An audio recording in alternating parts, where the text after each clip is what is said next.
made a video a while back complaining about the system or the setup I was using to make videos.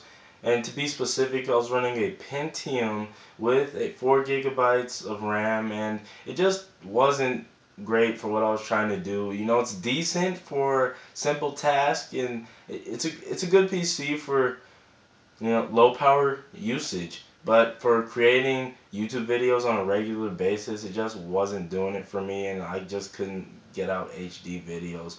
And I just couldn't do it on a, you know, fast enough. I was spending way too much time editing videos on that thing just because of the fact it was so slow.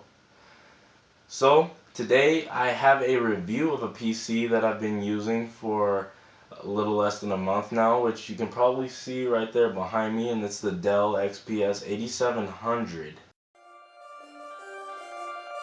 The design is relatively compact for what's inside, and it's roomy.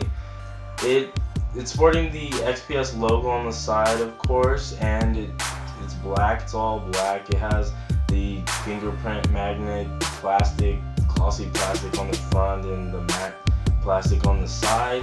It has an easy to remove side panel, so you're just one screw away from working on the internals of the PC, which is a great plus. The design is nice and simple, and most people probably wouldn't have a problem with it.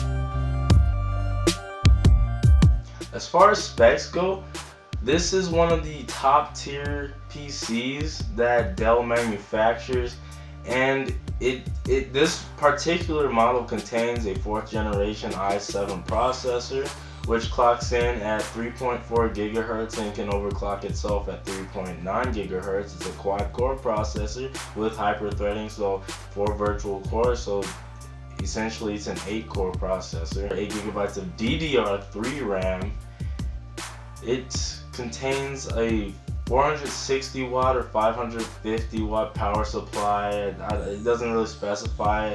I just looked it up, that's what I came across. It has a GT635, which is kind of one of NVIDIA's lower end processors, and you mostly find it in mobile PCs or laptops and things like that, but it's decent for rendering, video editing, things like that. It ships with a 1 terabyte hard drive, and it ships with Windows 8.1, which is currently the most up-to-date version of Windows.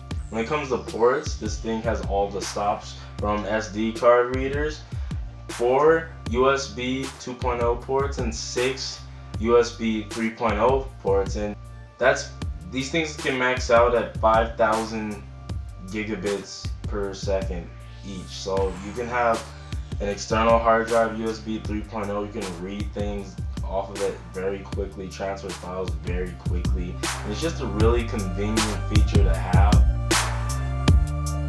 On NovaBench, it got an overall score of 1,240 points, which is about 400 points above average.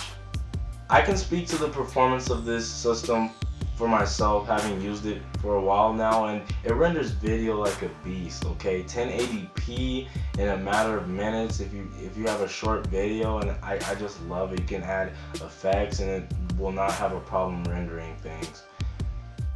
As far as gaming though, that's the problem. It can handle just about any game you throw at it, just not the best. And this is mainly due to the fact that it's a low power GPU, which of course can be upgraded relatively easily. The main issue with this is that if you upgrade the GPU, you have to upgrade the power supply due to its low wattage. And if you don't upgrade the power supply, then you're not going to be able to utilize your new GPU. So, you know, that's a con of this system, the biggest problem with this PC. As far as everything else, if you're doing video, like I said before, it's great. If you're doing other tasks, it's going to handle perfectly fine. But gaming, it can run most games. Well, when you get to really graphically intensive games, it'll drop down to 30 frames and below, even down to 10, and the games become pretty much unplayable at that point. But if you lower down the settings, maybe medium to low settings, and maybe lower the resolution, then games start to run better. It just won't be the best quality. So this really isn't a gaming PC. Of course, you can turn it into one later. The thing is, it can get expensive when you're upgrading parts in this PC. Overall, this PC is great for the performance and the price that you get. If you're looking for something that can handle just about any task, video editing, photo editing, simple or office tasks, program. If you're doing anything on this PC, it can handle anything you throw at it, from decent performance to awesome performance, depending on exactly what you're doing with this PC. If you're just looking for something that does simple office tasks, web media consumption, and web browsing, this is not the PC for you. I just can't recommend something like this for those tasks at this price point. But if you're looking for something for gaming, I also do not recommend this thing. I recommend either you build one yourself, because that can come out the cheapest, or you go and purchase a gaming PC. But please, if you want it specifically for gaming, this is not the PC for you. But other than that, this thing's great. It's working out fine. Expect more tech reviews and videos in the future. Whenever I get my hands on new stuff, I'll put it on the channel. But who knows when that'll be, to be honest. But you know, whenever I get something cool or something, I'll share it on the channel and let you guys know. And I'll see you guys in the next video. Bye.